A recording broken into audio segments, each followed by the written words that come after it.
Algunos hombres pasan toda su vida construyendo cosas, casas, familias, futuros. Y otros pasan toda su vida destruyéndolas mientras te sonríen al otro lado de la mesa. Soy George Bateman, tengo 73 años y soy contratista jubilado. Vivo en Lake Forest, Illinois, donde nací y crecí. Durante 16 años, vi a un hombre llamado Tony Cole tratarme como si fuera algo que hubiera raspado de la suela de su zapato, mientras yo, en silencio, financiaba la vida de su hija. Nunca dije una palabra, ni una sola vez, hasta el día en que mi hijo me envió un mensaje de texto que lo cambió todo.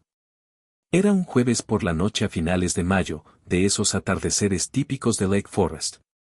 Una cálida brisa del lago Michigan, el aroma a césped recién cortado flotando por el vecindario, las luciérnagas empezando a parpadear alrededor de los robles de mi calle. Estaba en mi garaje en Birchwood Lane, lijando una pequeña estantería que había estado construyendo para la habitación de Nathan, cuando mi teléfono vibró en el banco de trabajo. Supuse que era mi hijo confirmando la hora de recogida para la cena de graduación de mañana por la noche. Me limpié las manos en los vaqueros y lo cogí. No fue una confirmación, fue un rechazo. Papá, por favor, no vayas a la cena de graduación. Annie cree que es mejor que la celebremos solo con su familia. No queremos situaciones incómodas. Espero que lo entiendas. Lo leí una vez, luego otra, y una tercera, solo para asegurarme de no estar malinterpretando el inglés. Mi propio hijo, mi único hijo, diciéndome que me quedara en casa mientras mi nieto cruzaba el escenario. Dejé el teléfono boca abajo en el banco de trabajo, tomé el papel de lija y seguí lijando. No porque no doliera. Dios, dolía. Dolía como solo puede doler una traición envuelta en palabras amables. Suave por fuera, tentada por dentro. Pero llevaba 16 años practicando tragar dolor. No iba a derrumbarme por un mensaje de texto. Todavía no. Bienvenidos a la venganza cruda de papá. Pónganse cómodos. Esta historia los llevará a otro lugar. Denle a me gusta y dejen un comentario abajo contándome desde donde nos ven. Créanme, les va a encantar. Permítanme llevarlos de vuelta al punto de partida, porque necesitan entender la historia completa antes de juzgar a nadie, incluyéndome a mí. Hace 16 años, Ryan tenía 24 años y estaba terminando su tercer año en Northwestern cuando me llamó con una noticia que cambió nuestras vidas para siempre. Papá, Annie está embarazada. Vamos a tenerlo y quiero casarme con ella. Le dije que estaba orgulloso de él por haber tomado la iniciativa. Lo decía en serio. Lo que no sabía entonces era que, al otro lado de la ciudad, en una casa de Winnetka con garaje para 3 coches y servicio de jardinería, Tony Cole estaba sentado a la mesa de su cocina asimilando la misma noticia y reaccionando de forma totalmente distinta. Ryan me contó después que las primeras palabras de Tony fueron, tiró todo su futuro por la borda. Ni felicitaciones. Ni un ya lo solucionaremos. Solo un veredicto silencioso y devastador, pronunciado como un juez condenando a alguien a cadena perpetua. Desde ese día, Tony trató a Ryan como a un hombre perpetuamente a prueba. Cada cena familiar en su casa de Winnetka se sentía como una evaluación de desempeño que Ryan jamás podría aprobar. Tony se sentaba a la cabecera de su gran mesa de caoba, que luego descubrí que había sido financiada, pero ya hablaremos de eso, y se comportaba como si fuera el presidente de la junta directiva. Ryan, la antigua compañera de piso de Annie, acaba de ser nombrada socia de su empresa. Tiene 34 años. ¿Te lo imaginas? O mi favorita, el hijo de un contratista, ¿eh? Bueno, al menos tienes un oficio al que recurrir. Esta última iba dirigida a mí, no a Ryan. Dicho con una sonrisa, por supuesto. Siempre con una sonrisa. Janice era más suave. Simplemente inclinaba la cabeza y decía cosas como, solo queremos que Annie tenga todo lo que se merece, como si Ryan, y por extensión yo, estuviéramos de alguna manera entre Annie y todo lo que merecía. Solía volver a casa después de esas cenas en mi vieja Toyota Tacoma, con las ventanillas bajadas, la Lakeshore Drive zumbando bajo las ruedas, y hablaba con mi difunta esposa Edith en el asiento del copiloto vacío. Edith, te juro que ese hombre plancha su arrogancia junto con sus camisas. Casi podía oírla reír. Pero lo que nadie entendía sobre por qué seguía apareciendo en esas cenas y aguantando cada insulto que Tony me lanzaba era que no era debilidad. Era estrategia. Ryan ya había perdido suficiente dignidad en ese matrimonio, no por Annie, quien creo que lo amaba de verdad, sino por lo que sus padres le hacían sentir cada día. Lo último que iba a hacer era obligar a mi hijo a ponerse en medio entre su padre y sus suegros y tomar partido. Eso lo habría destrozado. Así que me quedé callado. Sonreí. Pasé la cesta del pan. Y seguí construyendo. Hace 3 años, Ryan y Annie compraron una casa en Hawthorne Road, una hermosa casa colonial en un buen barrio de Lake Forest. Un buen distrito escolar. El tipo de lugar donde uno cría una familia con orgullo. Hicieron un gran esfuerzo para comprarla. Cuando la casa empezó a mostrar signos de desgaste, problemas en los cimientos, una cocina anticuada, un techo con goteras, tuberías que parecían discutir consigo mismas, Ryan lo mencionó casualmente un domingo por la tarde cuando pasó por mi garaje. Papá, es un problema tras otro. No sé cómo vamos a arreglarlo todo. No me estaba pidiendo dinero. Ryan nunca me pidió dinero directamente. Así era él. Demasiado orgulloso para pedirlo, demasiado estresado para ocultarlo. No di ningún discurso al respecto. Simplemente llamé a mi abogado el lunes por la mañana y empecé a mover fondos. $93,000 en 14 meses. Rediseño de la cocina. Techo nuevo. Refuerzo de los cimientos. Fontanería actualizada. El estudio de Nathan, construido exactamente como él me lo describió un sábado mientras comíamos pizza estilo Chicago en Pequots, en el lado norte. Y la despensa de Annie, porque la había oído mencionarlo 2 veces y quería que se sintiera como en casa. Supervisé personalmente a cada contratista. Iba a la obra en Hawthorne Road 3 o 4 veces por semana, pedí favores a gente con la que había trabajado durante 30 años para asegurarme de que el trabajo se hiciera bien. Y aquí viene la parte que nunca le conté a Ryan, la verdadera razón por la que lo hice. Porque había visto a mi hijo perder parte de sí mismo cada vez que tenía que sentarse frente a Tony Cole y sentirse inferior. Y no iba a permitir que perdiera la poca dignidad que le quedaba yendo a ese hombre con la mano extendida. Mientras tuviera dinero y 2 manos para trabajar, mi hijo jamás le debería un favor a Tony Cole. Esa era mi línea roja. El pago final, $14,000, estaba programado para ese viernes, un día después de la cena de graduación de Nathan. La cena de la que me acababan de desinvitar. Esa noche me quedé un buen rato en mi garaje de Birchwood Lane, con la mano apoyada en la estantería a medio terminar y el teléfono boca abajo en el banco de trabajo. Tenía 73 años, había visto enterrar a mi esposa, había construido cosas con mis propias manos toda mi vida, y mi hijo no podía guardarme un sitio en la mesa. Cogí el teléfono, abrí el mensaje de Ryan y le escribí 7 letras. Lo entiendo. Cuídate. Le di a enviar. Luego llamé a mi abogado, un hombre astuto de Lake Forest llamado Bill Garrett, que llevaba 20 años gestionando mis asuntos. Bill, ese último pago de la reforma, congélalo mañana a primera hora. Una breve pausa en la línea.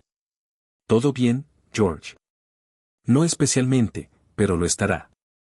Colgué, volví a la estantería, cogí el papel de lija y, por primera vez en 16 años, dejé de construir cosas para gente que ni siquiera me quería en su mesa. Al mediodía del día siguiente, el día de la cena de graduación de Nathan, el equipo del contratista había dejado las herramientas, cargado su equipo y se había marchado de la propiedad de Hawthorne Road. La cocina estaba a medio terminar, con el yeso a la vista, los armarios sin instalar apilados contra la pared, una despensa con marco pero sin terminar, 4 paredes y sin estantes. La llamada que me reveló todo lo que necesitaba saber sobre mi nuera llegó a las 7:14 de la mañana siguiente. Y ni siquiera me saludó. George, ¿qué hiciste?, preguntó Annie con voz cortante, acusándome incluso antes de que tomara mi primer sorbo de café. Buenos días a ti también, Annie, dije, apoyándome en la encimera de la cocina. Supongo que el equipo no vino hoy. Dijeron que se había detenido el pago. Dijeron que lo habías congelado todo. Su voz se quebró entre la furia y el pánico. George, tenemos 30 personas que vienen en 11 días. Los socios de mi padre, los Kowalski del club. Sé quién viene, Annie, dije, despacio y con calma. Ayudé a planear la mitad, ¿recuerdas? Entonces arréglalo. Creo que no entendiste mi situación, dije, manteniendo la voz firme, casi suave.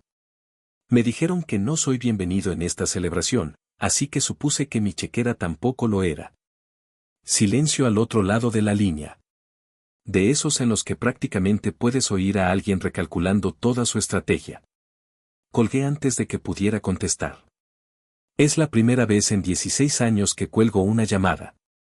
Me sentí mejor de lo que esperaba. Si crees que detener el pago fue lo más devastador que hice, sigue leyendo, porque lo que vino después no solo sacudió su mundo, sino que desmanteló por completo los cimientos sobre los que se sustentaban. Hay un silencio particular que sigue a una decisión irreversible. No es un silencio apacible ni vacío, sino definitivo. Como el último clavo en la tapa de un ataúd. Así me sentí en mi casa de Birchwood Lane la mañana después de la cena de graduación de Nathan. Me preparé una taza de café y me senté a la mesa de la cocina que Edith y yo habíamos compartido durante 31 años. Observé el amanecer sobre el roble del patio trasero y esperé, porque sabía que Ryan vendría. Simplemente no sabía cuánto tiempo resistiría su orgullo antes de que el pánico lo dominara. Pasaron 48 horas. Era un sábado por la mañana cuando oí el golpe. No el timbre, sino el golpe. Fuerte, urgente. El golpe de un hombre que había ensayado lo que iba a decir durante todo el trayecto. Abrí la puerta. Ryan estaba en mi porche con una sudadera de Northwestern y vaqueros, la mandíbula tensa, los ojos rojos alrededor de los bordes. Detrás de él, su jeep seguía encendido en la entrada. Ni siquiera había apagado el motor. Planeaba que esto fuera rápido. Papá, exhaló la palabra como si le costara algo. ¿Qué está pasando? Me llaman los trabajadores diciendo que el trabajo está paralizado. La cocina parece una demolición. ¿Qué estás haciendo? Me hice a un lado. Pasa, Ryan. No necesito entrar. Necesito saber qué. Ryan. Lo dije más bajo esta vez. Entra. Entró. Le serví un café sin preguntar. Lo puse delante de él en la mesa de la cocina. Me senté frente a él, con las manos alrededor de mi taza, y miré a mi hijo. Lo miré de verdad por primera vez en mucho tiempo. Se veía cansado. No solo cansado hoy, sino cansado desde hace años. Me enviaste un mensaje, dije. El jueves por la noche. Se removió en su asiento. Papá, eso fue. Annie estaba estresada por la cena, y Tony estaba, me enviaste un mensaje, repetí, con calma. Diciéndome que no era bienvenido a la cena de graduación de mi nieto. ¿Sí o no? Silencio. Sí, dijo finalmente, en voz baja. De acuerdo, asentí. Entonces entiendes por qué hice la llamada que hice. No, papá, la verdad es que no. Porque son $14,000 que nos separan de una casa terminada, y estás dejando clara tu postura. No estoy dejando clara mi postura, Ryan. Me incliné ligeramente hacia adelante. Estoy poniendo un límite. Hay una diferencia. Una postura es algo que se plantea en una discusión. Un límite es algo que se impone cuando finalmente te respetas lo suficiente como para hacerlo. Me miró fijamente. Bien. Que lo asimilara. Gasté $93,000 en esa casa, dije. No porque me lo pidieras, sino porque te vi encogerte cada vez que te sentabas frente a Tony Cole sintiéndote insuficiente. Y decidí que mientras tuviera dinero, mi hijo nunca tendría que acudir a ese hombre con la mano extendida. Hice una pausa. Ese fue el trato que hice conmigo mismo. No contigo. Conmigo mismo. Ryan apretó la mandíbula. Papá. Pero si no soy lo suficientemente de la familia como para sentarme a la mesa, dije, entonces ya no soy responsable de financiar la vida que estás construyendo. Eso no es venganza, hijo. Es solo lógica. Se fue 20 minutos después. El motor aún caliente. Vi su jeep salir marcha atrás de la entrada y sentí algo que no había sentido en 16 años. Como yo mismo. Ahora, aquí es donde la historia da un giro, y debes prestar atención, porque aquí es donde la ilusión empieza a resquebrajarse. Ryan fue a casa y le contó todo a Annie, y Annie hizo exactamente lo que yo esperaba. Tomó el teléfono y llamó a su madre. Ryan me contó después, casi palabra por palabra, cómo fue esa conversación. Annie paseando por la cocina sin terminar, sorteando lonas de pintura, con el teléfono pegado a la oreja. Mamá, George congeló el dinero de la reforma. Todo. Necesitamos que papá cubra el último pago, o todo esto se estancará indefinidamente. La respuesta de Janice, pronunciada con ese tono sereno y ensayado que usaba siempre que quería parecer que todo estaba bajo control, fue, no te preocupes, cariño. Hablaré con tu padre. 3 palabras que han arruinado a más gente que cualquier crisis bursátil de la historia. No te preocupes, cariño. Tony llamó a Ryan personalmente a la mañana siguiente. Y ojalá hubiera podido ver la cara de Tony cuando hizo esa llamada, porque Tony Cole era un hombre que vivía para momentos como este. Momentos en los que podía intervenir y demostrar su superioridad sobre el hijo y el padre del contratista. Ryan, no te preocupes. Haré algunas llamadas. Esto no es nada. Voz firme. Absoluta confianza en que la caballería financiera había llegado. Ryan sintió alivio. Ese alivio duró menos de 48 horas. Tony prometió el dinero para el lunes por la mañana. Llegó la tarde del lunes y pasó, solo un mensaje de texto sobre un problema bancario temporal. Para el martes, el teléfono de Tony iba directo al buzón de voz. El miércoles por la mañana, incapaz de ver más su cocina medio destruida, Ryan condujo directamente a Winnetka para encontrarse con él. Más tarde me contó que se sentó frente a Tony en aquella gran sala formal, la de los muebles de cuero, las fotos de golf enmarcadas y la jarra de cristal en el aparador que siempre estaba llena pero nunca se abría, y le preguntó directamente, ¿tienes el dinero o no? Y Tony Cole, el hombre que había pasado 16 años haciendo sentir pequeño a mi hijo, miró por encima de aquella mesa de centro de caoba y dijo, ahora mismo es complicado, Ryan. Complicado. Ryan empezó a tirar de los hilos. Y en un pueblo como Lake Forest, una vez que tiras de un hilo suelto, todo el traje se desmorona. Como yo había amenazado con acciones legales contra su casa, Ryan tuvo que investigar sus opciones, lo que lo llevó a buscar en el registro público del condado las propiedades de Tony. Lo que encontró lo dejó atónito. La casa de Winnetka, la joya de la corona, había sido refinanciada 2 veces en 4 años. El capital se había agotado por completo. El banco prácticamente era el dueño. Una vez que Ryan abrió los ojos, los pequeños detalles empezaron a pintar un panorama horrible. Recordó una llamada que había recibido hacía un mes de una agencia de cobranzas buscando a Tony. La había ignorado entonces, pensando que era un error. Ahora lo sabía mejor. Llamó a un amigo suyo que trabajaba en la tienda de artículos de golf del club de campo. Su amigo se quedó callado por teléfono antes de admitirlo. La membresía de Tony había sido suspendida discretamente por falta de pago hacía 8 meses. El SUV de lujo, arrendado bajo una cuenta corporativa que actualmente enfrentaba una orden de embargo. Tony Cole no era rico.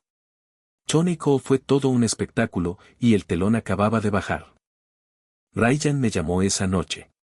Eran casi las 10. Papá. Su voz era diferente, hueca, como la de un hombre que acaba de cruzar una puerta de la que no puede volver. ¿Por qué nunca me lo dijiste? ¿Decirte qué? Que ellos eran, que él era, todo. ¿Por qué no dijiste nada? Me quedé callado un momento. Porque no me correspondía decirlo, le dije. Un hombre no destruye el matrimonio de su hijo para demostrar algo, ni siquiera cuando hay que demostrarlo. No respondió de inmediato. Podía oír su respiración al otro lado de la línea. 16 años, papá.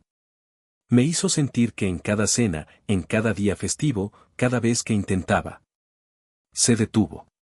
Empezó de nuevo. Y todo ese tiempo él era. Sí, dije en voz baja. Todo ese tiempo. Larga pausa. ¿Qué hago ahora?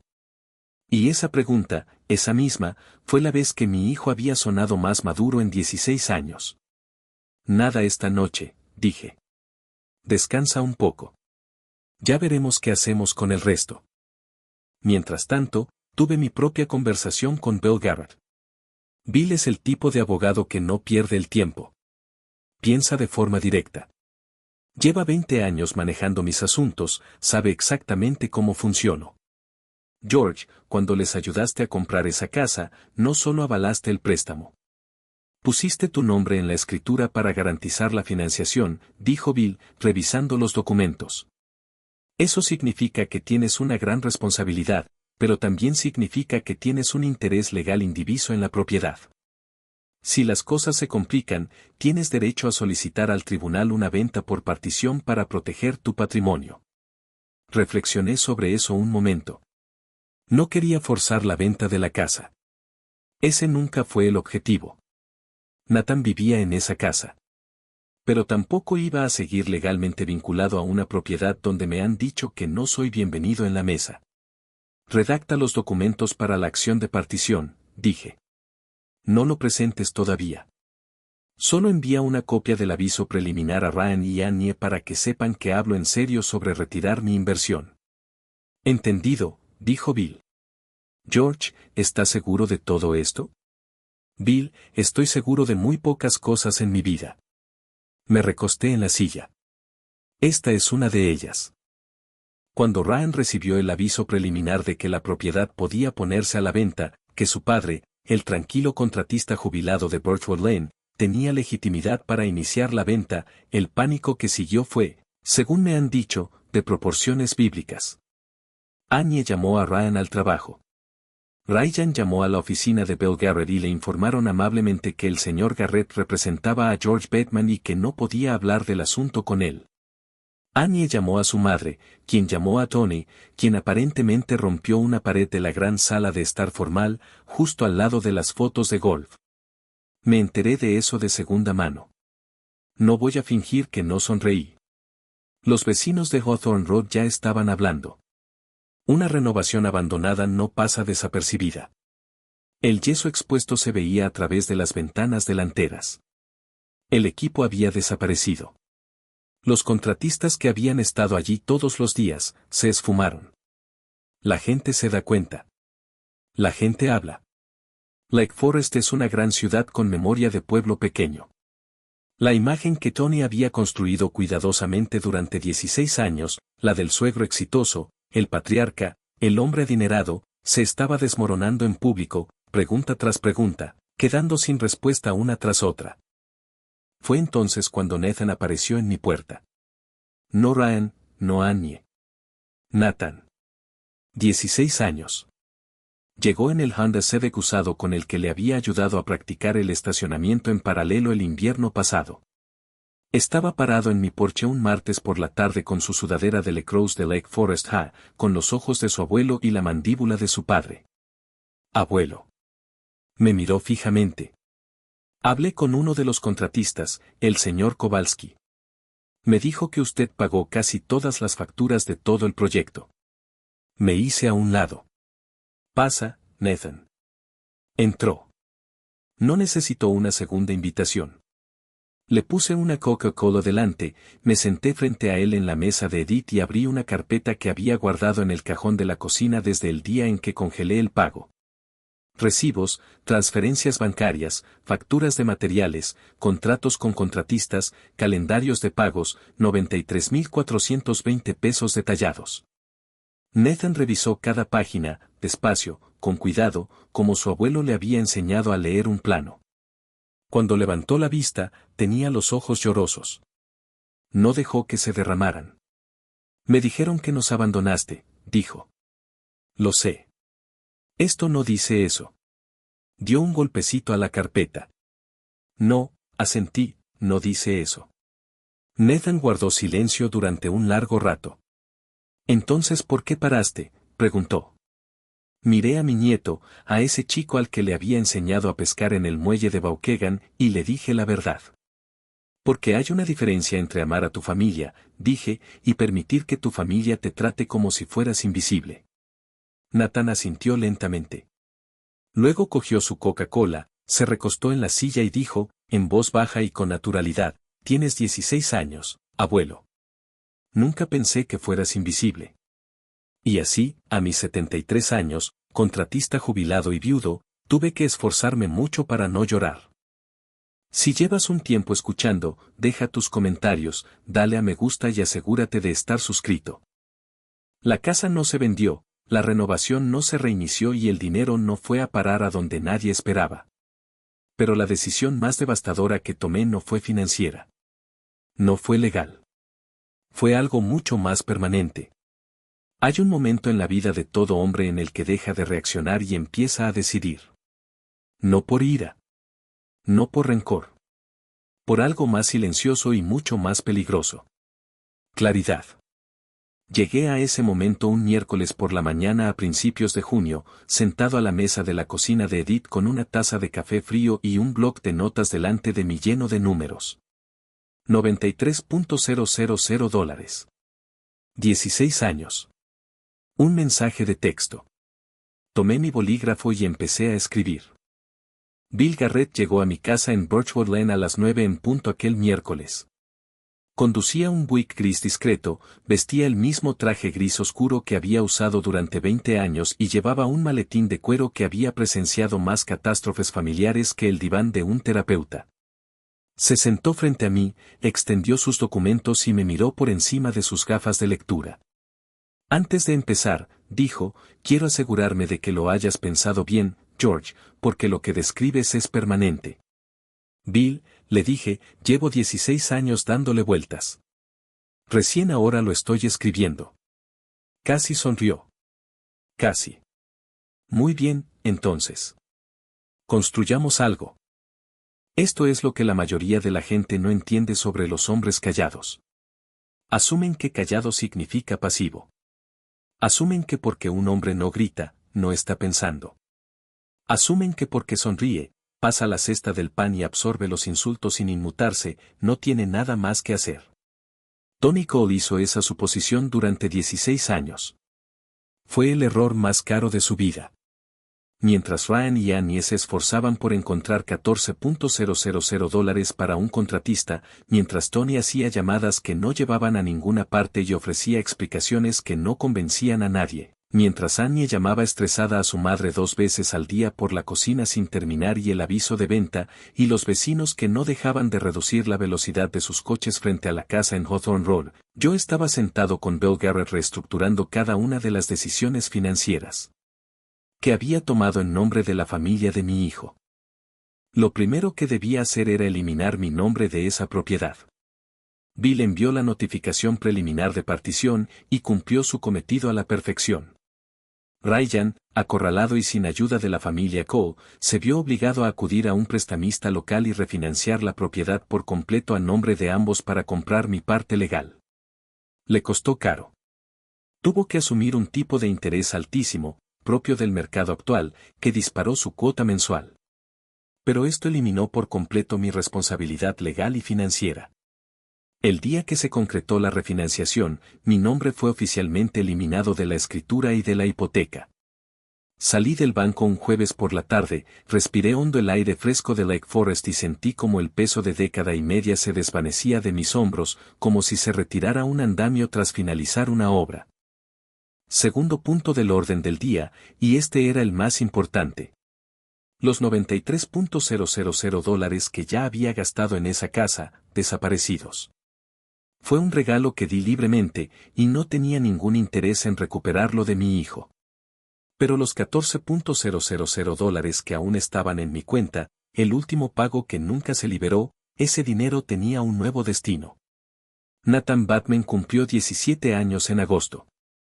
3 semanas antes de su cumpleaños, recibió una carta certificada en la casa de Hawthorne Road, dirigida específicamente a él. No a Ryan, ni a Annie, sino a Nathan. Dentro había un documento de la oficina de Bell Garrett que formalizaba un fideicomiso legalmente protegido para la matrícula universitaria a nombre de Nathan. Esos $14,000, la cantidad exacta que Tony había presumido públicamente de donar para la vivienda y la matrícula de Nathan antes de que sus cuentas se congelaran, cubrían por completo el sobre. George no solo ahorró el dinero de la renovación. Usó el déficit financiero exacto de Tony para asegurar el futuro inmediato de su nieto. Junto a ella había una nota manuscrita mía, de una página, con tinta azul, mi letra que Nathan siempre decía que parecía el plano de un constructor. Decía, Nathan, una casa se puede reconstruir, el carácter no. Espero que esto te ayude a construir ambos. Cada dólar de esta cuenta lo has ganado honestamente, lo has ahorrado con cuidado y es completamente tuyo. Sin condiciones, sin ataduras, sin el nombre de nadie más. Úsalo para convertirte en quien la abuela y yo siempre supimos que serías. Con todo mi cariño, abuelo George. Ryan me llamó 20 minutos después de que Nathan le mostrara la carta. Papá. Su voz se quebró en la primera sílaba. Solo esa palabra, y pude escuchar 16 años de cosas que ninguno de los dos había dicho justo detrás de ella. No tenías que hacer eso. Lo sé. Ese era el dinero para él. Sé para qué era, Ryan. Silencio. ¿Por qué? Preguntó. Sencillo. Crudo. Sin actuación. Porque tu hijo merece empezar su vida sin deberle nada a nadie, dije. Ese es un sentimiento que quería que tuviera. No pude dártelo lo suficientemente pronto. Se lo estoy dando ahora. Ryan no respondió de inmediato. Lo oí exhalar, largo y lento, como un hombre liberando algo que había estado conteniendo en su pecho durante años. Lo siento, papá, dijo finalmente. Por el mensaje. Por la cena. Por todo. Por dejar que continuara tanto tiempo. Dejé que esas palabras flotaran en el aire por un momento. Déjenlos que dijeran lo que querían decir. Ven el domingo, le dije. Prepararé carne italiana al estilo de Chicago. Nos sentaremos en el garaje como antes.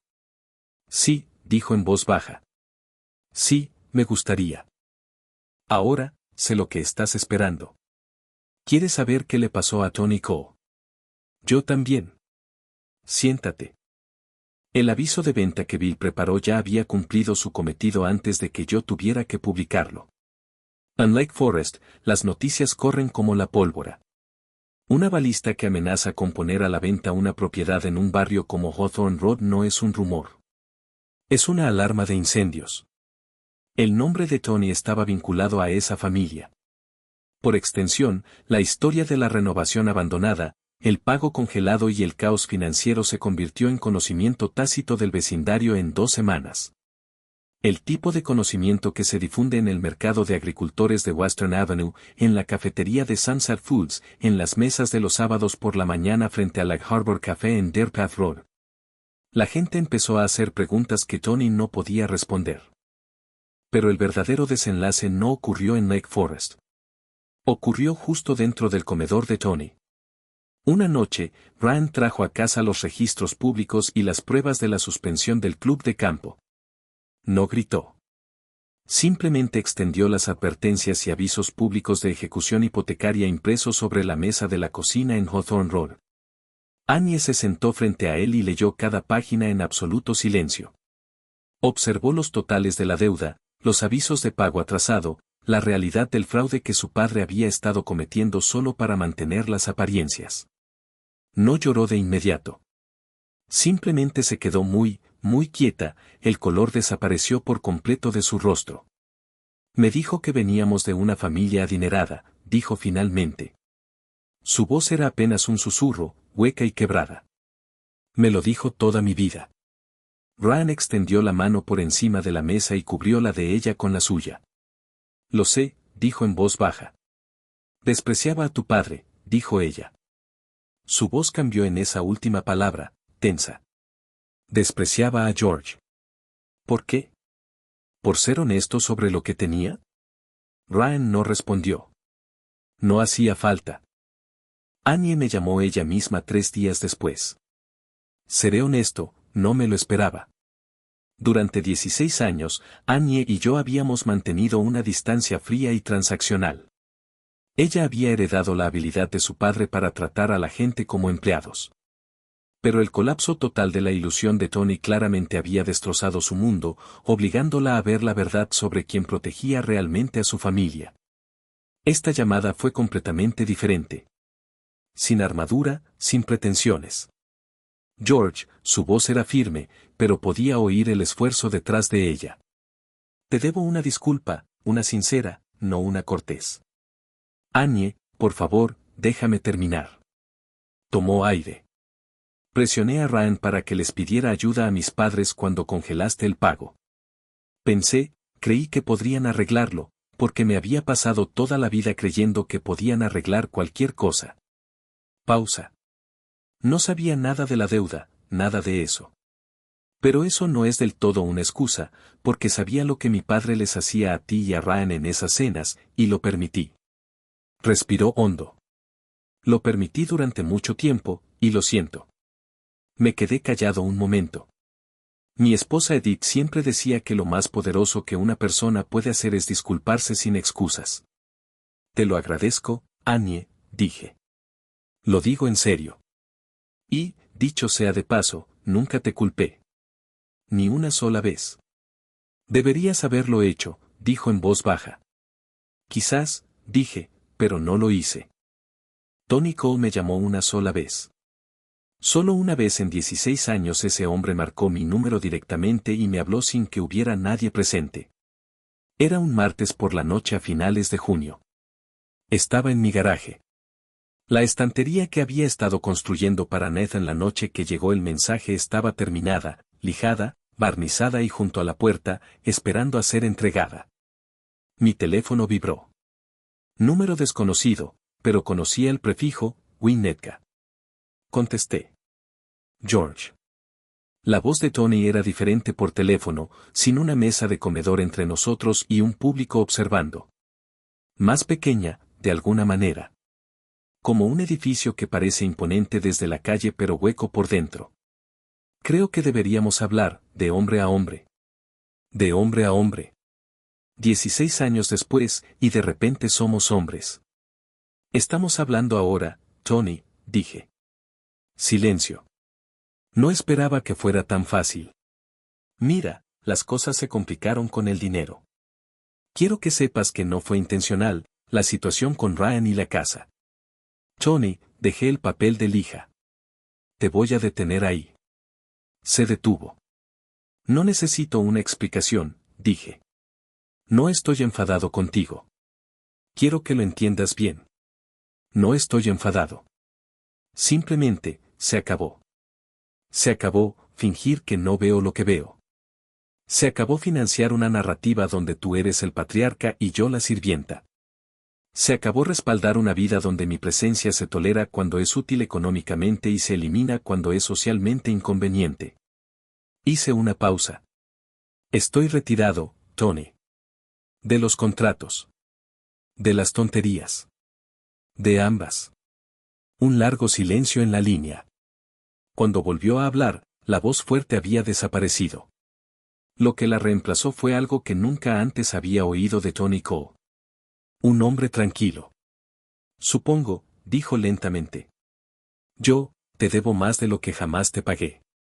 No me debes nada, dije, y lo decía en serio. Dejen a mi hijo en paz. Que se comporte derecho de una vez. Eso es todo lo que siempre he querido. Colgó. Dejé el teléfono, cogí el papel de lija y terminé la estantería. La celebración del 17º cumpleaños de Nathan tuvo lugar un cálido sábado por la tarde a finales de agosto en mi casa de Birchwood Lane. Fue la primera reunión familiar de verdad que habíamos tenido desde que pasó la tormenta. Nada de servicio de catering, ni césped de club de campo, ni centros de mesa de diseño ni tarjetas de mesa, y desde luego, nada de Tony Cole presidiendo la mesa. Solo mi patio trasero, guirnaldas de luces en el roble, una nevera portátil llena de bebidas, Sándwiches de carne italiana de Eaus Beef y una enorme tarta de cumpleaños de chocolate al estilo de Chicago de la pastelería de Der Pat, la misma a la que Edith y yo le habíamos encargado sus tartas desde que tenía 6 años. Ryan llegó temprano y me ayudó a montar las mesas plegables. No hablamos mucho. No hacía falta. Hay una especie de silencio entre padre e hijo que se ha reparado. No es perfecto, no está exento de cicatrices, pero se ha reparado. Y se siente completamente diferente al silencio de la evasión. Se siente como un alivio. Annie trajo flores del vivero de Eleanor Road y las colocó en frascos de vidrio sobre las mesas sin que se lo pidieran. En un momento dado, me miró y me hizo un leve gesto con la cabeza. Yo le devolví el gesto. Nathan llegó con 2 amigos del equipo de lacrosse. Buenos chicos, ruidosos como suelen ser los de 17 años. Cuando cruzó la puerta trasera y vio el lugar, se detuvo, miró alrededor del jardín, las luces, las mesas, sus padres de pie juntos sin intentar impresionar a nadie. Su abuelo junto a la parrilla, con una vieja camisa de franela y unas pinzas, sin disculparse por nada. Se acercó directamente a mí y me abrazó como se abraza a alguien cuando se teme perderlo. Gracias por no habernos abandonado, abuelo, me dijo apoyando la cabeza en mi hombro. 73 años. Lo abracé un poco más de lo que debería. No era una opción, le dije. Ahora ve a comer. Me haces parecer sentimental delante de los invitados. Se rió, una risa grande, sincera y libre, y se fue a reunirse con sus amigos. La ilusión no solo se resquebrajó, se hizo añicos. Mientras celebrábamos en el patio trasero, Tony y Janice estaban en una casa vacía de Winnetka mirando un aviso de ejecución hipotecaria. La camioneta de lujo ya estaba de vuelta en el lote del concesionario, de vuelta una tranquila mañana de entre semana sin que nadie la viera. No tuve que mover un dedo para destruir a Tony Cole. Toda una vida de mentiras y dinero prestado lo hizo por él. Simplemente dejé de mostrarle el espejo. Hay algo que no te cuentan sobre la venganza, la verdadera, la que perdura. No se siente como fuego. Se siente como una cálida tarde de agosto en tu propio jardín. Luces de guirnalda en el roble. Tu nieto riendo con sus amigos. Tu hijo sentado en una silla de jardín con una bebida fría, con un aspecto más relajado que en años. Se siente como comprender por fin la diferencia entre lo que construiste y lo que financiaste. Tony Cole financió una ilusión. Yo construí una familia. Y aquella tarde de sábado en Birchwood Lane, mientras veía a Nathan soplar las velas de su pastel de cumpleaños número 17 entre los vítores de sus amigos, Ryan se acercó al banco de trabajo del garaje donde mi teléfono había estado boca abajo 3 meses atrás. Observó la veta de la madera y luego me miró. Revisé los mensajes que te envié durante la semana de la graduación, papá, dijo Ryan con la voz quebrada por el arrepentimiento. Ni siquiera reconozco al hombre que te envió ese mensaje. Lo siento muchísimo por todo. Extendió la mano y, por primera vez en 16 años, mi hijo me abrazó como si finalmente supiera quién era su verdadero padre. En ese instante, mientras veía cómo se apagaban las velas de cumpleaños y las luces parpadeaban en el viejo roble, finalmente comprendí algo que Edith llevaba años intentando decirme. La mayor herencia que un hombre puede dejar no es dinero. No son propiedades. Ni siquiera es un nombre. Es la verdad sobre quién era cuando nadie lo veía. Cuando le costaba algo. Cuando hubiera sido más fácil guardar silencio, seguir firmando cheques y fingir que ser utilizado era lo mismo que ser amado. Soy George Bateman, tengo 73 años, soy contratista jubilado y construí algo que Tony Cole jamás podría haber hecho. Construí algo que realmente perdura. Si te gustó esta historia, dale a me gusta, suscríbete y deja un comentario abajo.